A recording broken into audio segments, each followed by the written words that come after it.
ಆರೋಗ್ಯಗಳು ಅದನ್ನೇ ಹೇಳ್ತಾ ಇದ್ದಾರೆ ಸರ್. ಈಗ ಗ್ಯಾರಂಟಿಗಳು ಕೊಡ್ತೀವಿ ಅಂತ ಹೇಳಿದ್ರು, ಒಂದೇ ಒಂದು ಕಾಮಗಾರಿ ಆಗಿಲ್ಲ. ಈಗ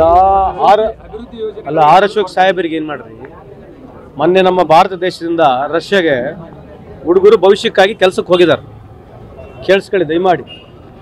ಕಳೆದ 70 ವರ್ಷದ ಇತಿಹಾಸದಲ್ಲಿ ಮೋದಿ ಸಾಹೇಬರು ಬರೋಕ್ಕಿಂತ ಮುಂಚೆ ಬಹಳಷ್ಟು ಜನರು ಈ ದೇಶ ಬಿಟ್ಟು ಬೇರೆ ದೇಶಕ್ಕೆ ಕೆಲಸ ಮಾಡ್ಲಿಕ್ಕೆ ಹೋಗಿದ್ದಾರೆ.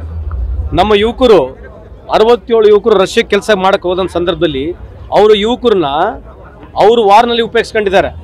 67 ನಮ್ಮ ಯುವಕರು ರಷ್ಯಾಗೆ ಹೋಗಿ ಕೆಲಸಕ್ಕಾಗಿ ಹೋಗಿದ್ರೆ ಅವರಿಗೆ ವಾರಿಗೆ ಉಪಯೋಗಿಸ್ಕೊಂಡು ಇವತ್ತು 8 ಜನ ಜೀವ ಕಳ್ಕೊಂಡಿದ್ದಾರೆ.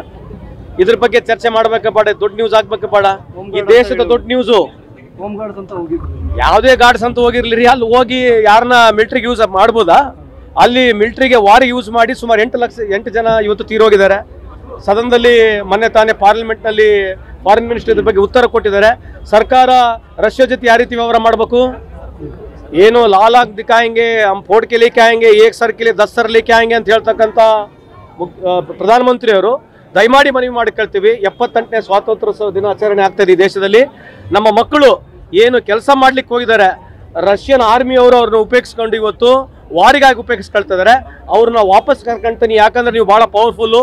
ವಾರ್ ನಿಂದ್ರಿಸಿದವ್ರು ನೀವು. ಯುಕ್ರೇನ್ ರಷ್ಯಾ ವಾರು ಇಂಡಿಯಾದಲ್ಲಿ ಫೋನ್ ಮಾಡಿ ಹೇಳಿ ನಿಂದ್ರಿಸಿರ್ತಕ್ಕಂಥ ವಿಶ್ವಗುರು ಅವರೇ, ದಯಮಾಡಿ ನಮ್ಮ ಮಕ್ಕಳು ಇವತ್ತು ನಮ್ಮ ದೇಶ ಬಿಟ್ಟು ಬೇರೆ ದೇಶಕ್ಕೆ ಕೆಲಸಕ್ಕಾಗಿ ಹೋಗಿರ್ತಕ್ಕಂಥ ಸಂದರ್ಭದಲ್ಲಿ ನಮ್ಮ ಮಕ್ಕಳನ್ನ, ನಮ್ಮ ಈ ದೇಶದ ಯುವಕರನ್ನ ವಾರಿಗಾಗಿ ಉಪಯೋಗಿಸ್ತಿರ್ತಕ್ಕಂಥದ್ದು ಇತಿಹಾಸದಲ್ಲಿ ಯಾವತ್ತೂ ಆಗಿಲ್ಲ, ನಿಮ್ಮ ಕಾಲದಲ್ಲಾಗಿದೆ. ದಯಮಾಡಿ ಬಿಜೆಪಿಯವರು ಅಶೋಕಣ್ಣನವರು ಇದ್ರ ಬಗ್ಗೆ ಮಾಹಿತಿ ಕೊಡಬೇಕು, ಸ್ಪಷ್ಟನೆ ಕೊಡಬೇಕಂತ ತಮ್ಮಲ್ಲಿ ಮನವಿಯನ್ನು ಮಾಡ್ಕೊಳ್ತೀನಿ. ಇದು ಲಾರ್ಜರ್ ಇಶ್ಯೂ. ಅಂದರೆ ರಷ್ಯಾ ಜೊತೆ ಇರ್ತಕ್ಕಂಥ ಎಲ್ಲ ವ್ಯವಹಾರಗಳು ನಿಂದಿಸ್ತೀರಾ? ಆಯಿಲ್ ಖರೀದಿ ಮಾಡ್ತಕ್ಕಂಥ ನಿಂದಿಸ್ತೀರಾ? ಉತ್ತರ ಕೊಡ್ಬೇಕು ತಾನೆ. ಇದು ಬಹಳ ದೊಡ್ಡ ಇಶ್ಯೂ ಇದೆ. ಮಾಧ್ಯಮದವರು ಇದನ್ನ ಎಲ್ಲ ಬಿಜೆಪಿ ಮುಖಂಡರಲ್ಲಿ ಎಲ್ಲೆಲ್ಲಿ ಇರ್ತಾರೆ ಅದನ್ನ ಕೇಳಿ ಒತ್ತಡವನ್ನು ತರಬೇಕಂತ ತಮ್ಮಲ್ಲಿ ಕಳ್ಕಳಿ ಮನವಿಯನ್ನು ಮಾಡ್ಕೊಳ್ತೀನಿ.